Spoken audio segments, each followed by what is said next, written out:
Ang kamalan, dito ang nararamdaman ko. Lahat ng iba ay pagpag-ari ng iba, pero itong kama na may manipis na kutson at parehong dalawang unan, dito ako nawawala. Sa loob ng ilang oras, hindi ako ang overseas worker na sinisigawan sa wikang halos hindi ko maintindihan. Ako'y walang tao.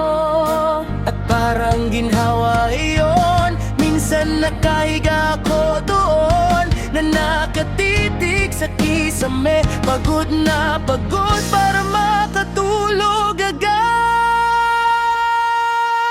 Naiisip ko kung paano ako tinanong ng pamilya ko kung kailan ako uuwi para magbakasyon at para sa kabutihan.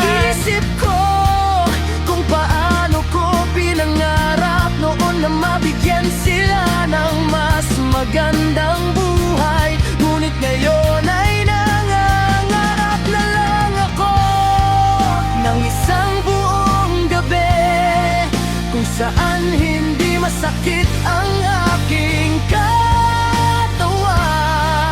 Pagkatapos ay muling sumapit ang umaga, tumunog ang alarma at kinalagkan ko ang aking sarili pataas para gawin itong lahat.